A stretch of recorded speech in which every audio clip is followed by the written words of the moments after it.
Let's look at an example of EOQ model कि किस तरह हम क्वांटिटी डिटरमिन करते हैं जो कि हमारी ओवरऑल टोटल रेलेवेंट कॉस्ट को मिनिमाइज कर देती है।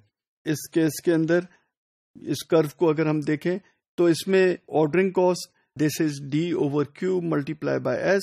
जैसे मैंने पहले बताया, D is annual demand, Q is order quantity and S is ordering cost per order. So basically ये S को हमने मल्टीप्लाई करना है number of orders per year के हिसाब से।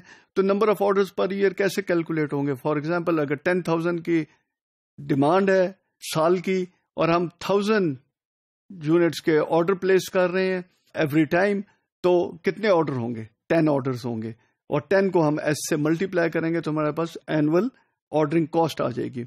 इसी तरह अगर इसकी जगह हम कहते हैं कि हम सिर्फ 2 ऑर्डर्स प्लेस करेंगे 5,000 ईच के, तो फिर 2 से मल्टीप्लाई S को करेंगे तो उसकी कॉस्ट हमारी गिर जाएगी। दैट मीन्स कि जैसे जैसे लॉट साइज हमारी इंक्रीज करती जाएगी, हमारी ऑर्डरिंग कॉस्ट जो है वो डिक्रीज करती जाएगी।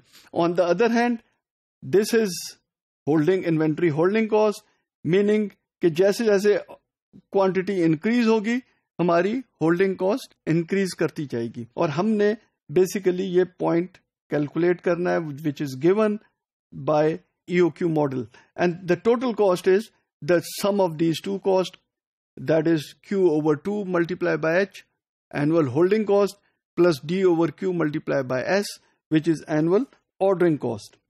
Let's look at this example in which the demand is 936 units, holding cost is $15. ये इसके अंदर I दिया हुआ है which is 0.25 and C is $60, तो उसको मल्टीप्लाई किया तो H की वैल्यू आ गई which is $15. Ordering cost is $45 and हमारी पॉलिसी के मुताबिक हमने कहा हुआ है कि जी 390 यूनिट्स हमने ऑर्डर एवरी टाइम प्लेस करने, तो उसकी हमने टोटल कॉस्ट कैलकुलेट करते हैं कि क्या आ रही है। In that case the order cost is, अगर हम कैलकुलेट करें तो इन दोनों की inventory holding cost is 2925, ordering cost annual ordering cost is 108। जब इसको सम करें तो ये $3,033 आ रही है। बेसिकली ये जो कॉस्ट है टोटल कॉस्ट ये इधर फॉल कर रही है and quantity is somewhere here which is basically 390 units की क्वांटिटी है। नाउ लेट्स लुक एट कि अगर हम EOQ मॉडल यूज करें तो क्या कॉस्ट कितनी पड़ेगी। EOQ मॉडल हमने ऑलरेडी किया हुआ है कि this is our EOQ model which is 2DS/H square root and total cost is जो कि पहले भी हमने किया Q/2 multiply by H holding cost plus annual ordering cost. इस बेसिस के ऊपर अगर हम करें तो ये कैलकुलेशन जब आप करें तो ये basically it comes to 75 units. वो क्या होगा 2 multiply by 936 multiply by 45 which is S divided by H जो कि हमने $15 कैलकुलेट की हुई है, इसका स्क्वायर रूट ले लें तो this will come to 75 units. So ordering quantity in this case EOQ quantity is 75 units.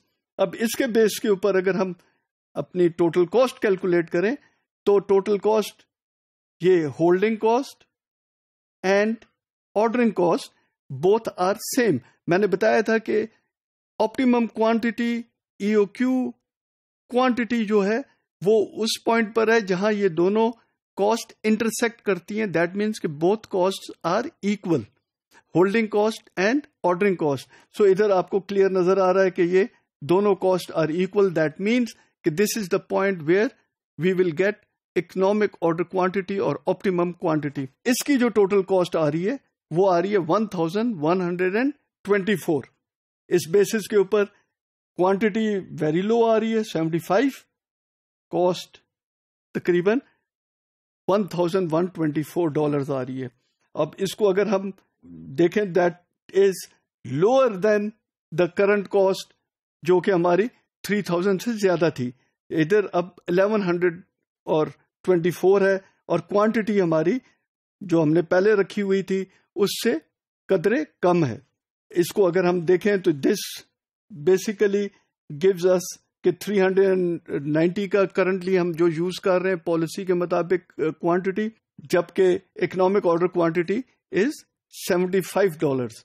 इसी तरह जब हम कैलकुलेट करें कॉस्ट को तो total cost is 3033 in case of the policy, current policy, whereas अगर हम इसको कन्वर्ट कर लें into economic order quantity then it comes to 1124। The thing is कि इट इज पॉसिबल कि ये क्वांटिटी बहुत कम है, लेकिन जैसे मैंने कहा कि ईओक्यू मॉडल के अंदर हमने ये अज्यूम किया हुआ है कि कोई भी क्वांटिटी का ऑर्डर हम प्लेस कर सकते हैं।